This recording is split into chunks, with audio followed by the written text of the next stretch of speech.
அனைத்து உறவுகளுக்கும் எனது இனிய காலை வணக்கத்தை தெரிவித்துக் கொள்கிறேன். உங்களிடத்தில் ஒரு சிறு ஜோதிட குறிப்பை பகிர்ந்து கொள்ள வருகிறேன். ஒரு ஜாதகத்தில் காலி வீடுகள் என்பது குறைந்தபட்சம் 3 வீடுகளாக இருக்கும். உறுதியாக 3 வீடுகள் இருந்தாக வேண்டும். ஏனென்றால் ராசிகள் என்பது மேசம் முதல் மீனம் வரை 12 ராசிகள். கிரகங்கள் என்பது 9 கிரகங்கள். 9 கிரகங்களும் தனித்தனியாக இருந்தால் கூட 9 வீடுகள் தான் இருக்க முடியும். 3 வீடுகள் காலியாகத்தான் இருக்கும். ஒரு 2 கிரகங்களாக 2 கிரகங்கள் சேர்ந்து இருந்து விட்டால் 5 வீடாக மாறிவிடும் காலி வீடுகள்.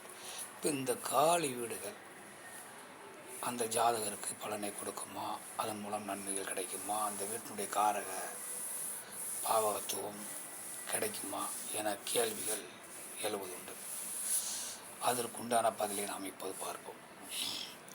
ஒரு வீடு காலியாக இருக்கிறது என்றால் அந்த வீட்டினுடைய அதிபதியினுடைய நட்சத்திர சாரத்தில் வேறு கிரகங்கள் இருந்தால் அந்த கிரகங்கள் அந்த வீட்டை ஆக்டிவ் செய்யும்.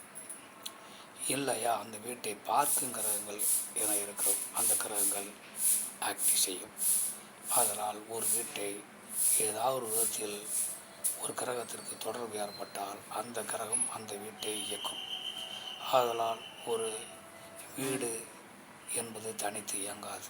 அதே மாதிரி கிரகமும் தனித்து இயங்காது. வீடும் கிரகமும் இணைந்திருந்தால் தான் செயல்பாடுகள் என்பது இருக்கும்.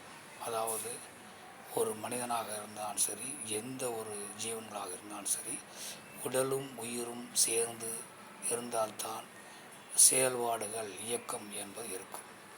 உடல் மட்டும் இருந்து ஆன்மா என்பது இல்லாவிட்டால் அது செயல்பட முடியாது. ஆன்மா மட்டும் இருந்து உடல் இல்லாமல் இருந்தாலும் அது செயல்பட முடியாது. உயிரும் உடலும் கலந்துதான் செயல்பட முடியும். அதுபோல்தான் கிரகமும் வீடும் இணைந்தால் தான் செயல்பட முடியும். இதையெல்லாம் நாம் தெரிந்து கொள்ள வேண்டும். மற்றவற்றை அடுத்த வீடியோ காண்போம். நன்றி, வணக்கம்.